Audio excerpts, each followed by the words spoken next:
Ya, di praktikal ini kita akan membahas proses pengembangan aplikasi berupa aplikasi desktop berbasis Windows Form. Untuk mengikuti langkah-langkah ini, teman-teman disarankan sudah memasang aplikasi fitur untuk mengembangkan Windows Form tersebut. Saya berasumsi teman-teman menggunakan Visual Studio 2022 atau yang lebih baru. Teman-teman bisa memilih modify.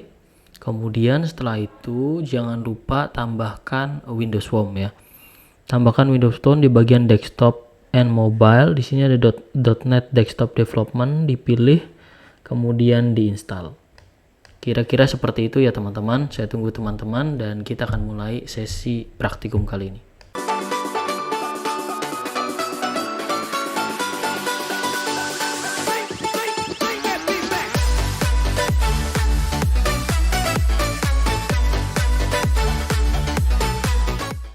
Oke, kita sudah membuka Visual Studio di sini dan kita akan create sebuah project. Dan begitu kita meng-create sebuah project, kita memiliki banyak pilihan. Di sini saya sudah menggunakan filter untuk memilih C# dan Windows.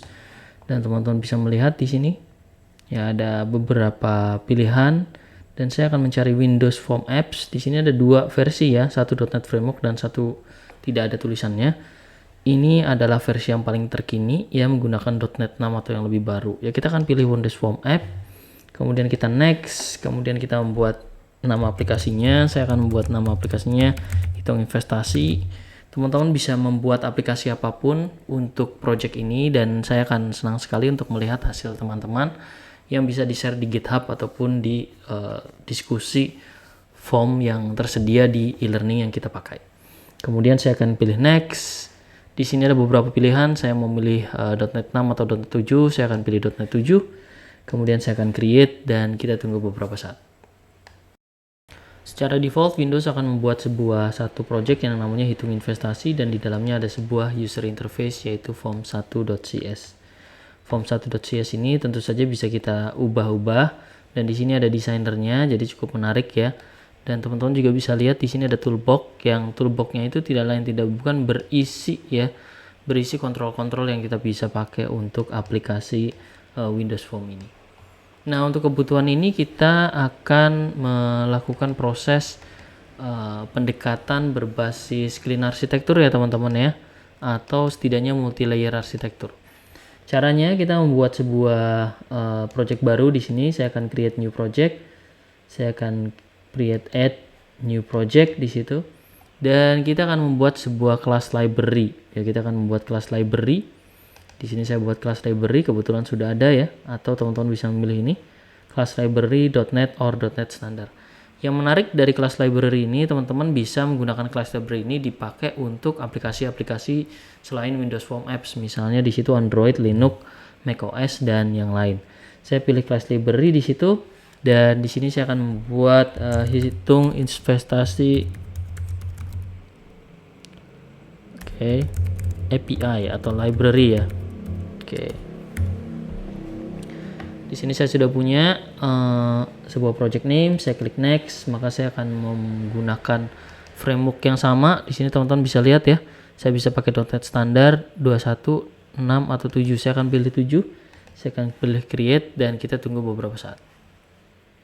Ya, di sini akan saya buat sebuah class library. Di sini ada sebuah class library ya. Class library-nya saya akan rename ya. Kita beri nama misalnya bank account ya. Dan di sini dia akan mengatakan apa di rename. Saya akan pilih rename yes, sehingga ini juga berubah bank account.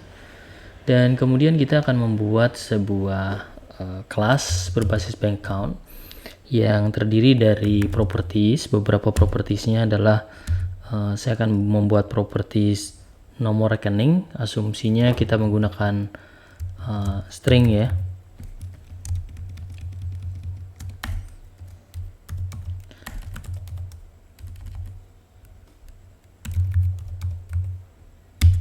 Oke ya, kita menggunakan nama rekeningnya di situ untuk string. Kemudian kita buatkan bank ID di sana integer ya, dan kemudian kita akan buatkan sebuah jumlah uangnya ya. Oke, balance. Oke ya. Kita sudah membuat satu kelas ini. Setelah Anda membuat sebuah kelas ini, tugas Anda adalah membuat kelas-kelas turunannya yang merefleksikan proses bisnis yang umum. Sebagai contoh, kalau kita punya bank account, kita punya beberapa pendekatan, entah itu saving account, deposit account, ataupun yang lain. Untuk hal ini, saya akan membuat sebuah kelas lagi yang merupakan turunan bank account. Sebelum itu, saya akan menambahkan sebuah konstruktor di sini ya. Saya akan buat konstruktor di sini, ya. Dan kemudian saya akan membuat sebuah sebuah metode untuk menghitung interest. Dan di sini sudah ada ya calculate interest, dan di sini kira-kira seperti ini. Oke ya teman-teman ya. Kemudian setelah itu kita akan mengembalikan sebuah metode untuk mengembalikan nilai dari account tersebut. Saya buat seperti ini ya. Saya kirim save, kemudian saya akan buat sebuah kelas turunannya. Saya akan memilih add new class. Di sini ada kelas. Kemudian saya akan buat sebuah kelas dengan nama saving account. Oke ya. Saving account ini saya akan buat berupa turunannya si bank account. Ya, dan karena ini turunannya bank account, kita tahu bahwa dia harus mengaplikasikan ya. Oke, mengaplikasikan beberapa yang harus kita implementasikan. Pertama, kita harus menyesuaikan konstruktornya. Oke, kita akan sesuaikan di situ. Kita akan buat konstruktornya seperti ini ya. Dan kita juga akan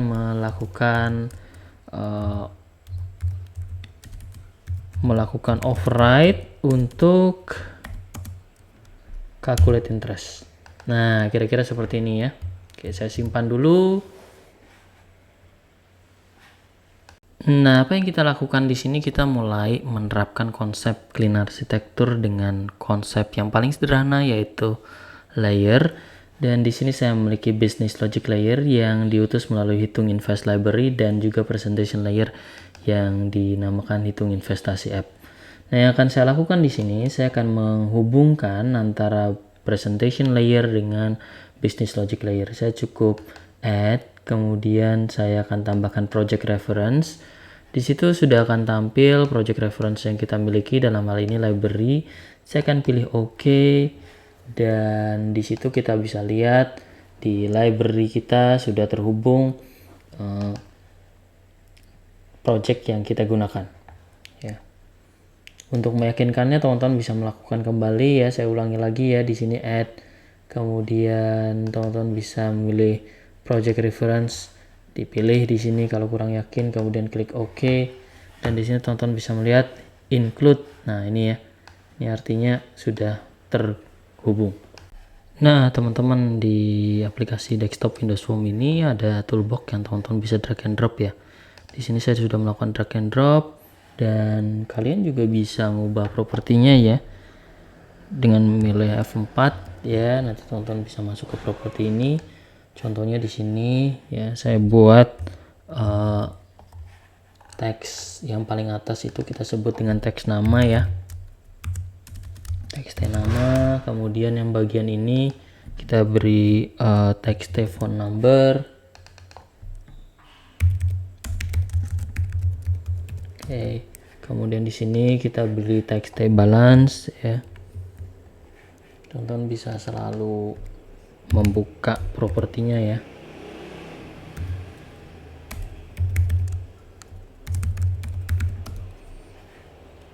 Ini button, kita bisa ubah nama buttonnya ya, dengan nama button calculate, dan juga untuk teksnya kita tulis hitung interest.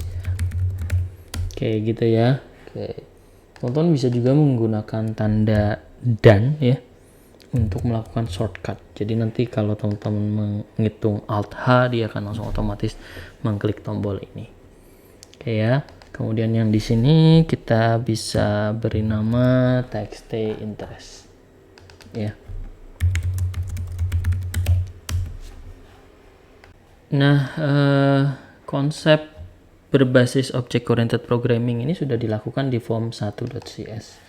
Kalau teman-teman lihat form 1 designer.cs, form 1 designer.cs ini adalah sebuah kelas juga.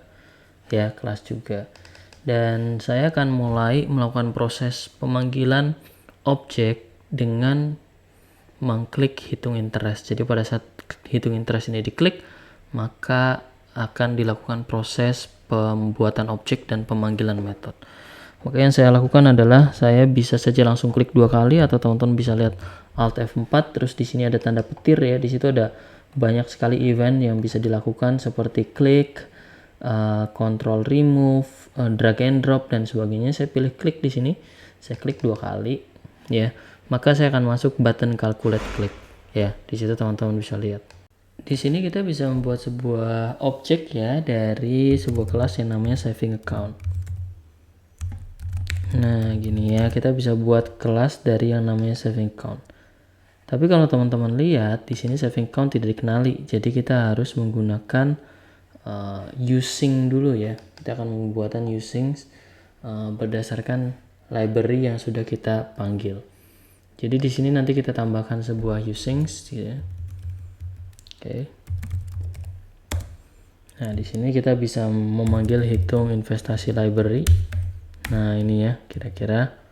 Dan teman-teman bisa melihat saving account langsung berubah ya menjadi hijau. Dan di sini kita bisa membuat sebuah objeknya ya. Nah, itu ya. Kita bisa mengambil apa namanya? Informasi dari saving account ya. Nah, di sini kita bisa mengambil dari investasi dari saving account, kemudian setelah itu kita bisa memanggil saving account tersebut untuk melakukan proses calculate interest. Nah, ini teman-teman bisa lihat ya. Oke. Ini ada error tuh ya, do its protection level. Jadi kita bisa perbaiki di bagian sini, kita ubah dari internal class menjadi public. Teman-teman harus tahu kenapa kita error tadi, itu karena masih dalam konteks internal class, artinya hanya bisa dipahami dalam salah satu namespace saja. Dan di sini kita sudah berhasil ya, teman-teman bisa melihat calculate interest, hasilnya sebuah double, kemudian bisa kita tangkap nilainya dalam sebuah variabel. Oke, hasil, dan hasilnya itu kita tampilkan ya di, nah ini ya, nah kira-kira seperti ini. Nah, setelah itu kita coba jalankan ya teman-teman ya. Nah, itu kita coba jalankan. Nah, di sini kita punya sebuah aplikasi nih, aplikasi desktop ya. Aplikasi desktop, saya memiliki tabungan misalnya 10 juta. Oke. Di situ ya 10 juta. Saya akan menghitung interestnya dengan mengklik hitung interest, dan kita melihat apa ada error di sana. Nah, pada saat ada error seperti ini, kita harus memperhatikan kenapa errornya. Oh, errornya karena 10 juta itu melebihi dari integer 32. Nah, ini kita perbaiki dulu ya aplikasi kita ya. Kita akan masuk ke bank account di sini, dan di sini integernya kita ubah jadi double ya. Teman-teman bisa bayangkan itu, sehingga ini juga harus berubah ya, juga harus berubah menjadi double. Nah, teman-teman bisa melihat implikasinya pada saat ada perubahan itu ya. Bank ID juga nanti berubah menjadi double. Nah, teman-teman harus berhati-hati ya pada saat melakukan proses seperti ini. Saya akan coba build lagi ya teman-teman ya. Dan kalau kita build ya, teman-teman bisa melihat kita succeed gitu ya. Kalau kita kembalikan ke kode kita yang tadi, form designer form 1.cs di sini ya, kita akan memparsingkannya dalam bentuk bukan integer tetapi double. Nah, itu ya. Kita coba lagi ya, kita coba lagi. Sekarang kita coba lagi ya. Kemudian kita masukkan initial balance-nya 10.000, 10 juta maksud saya. Kemudian kita hitung interest. Di sini kita punya interest 500.000. Jadi setiap teman-teman menabung ya, menabung juta, teman-teman memperoleh interest 500.000 selama setahun. Nah, demikian pengalaman kita melakukan praktikum mengembangkan aplikasi Windows Form. Teman-teman bisa menambahkan fitur-fitur yang menarik seperti menambahkan deposito, perhitungan deposito, mengurangi dengan bunganya dikurangi dengan pajak, dan yang lain. Ya, semoga ini menginspirasi teman-teman untuk belajar dan sampai jumpa di video selanjutnya. Terima kasih.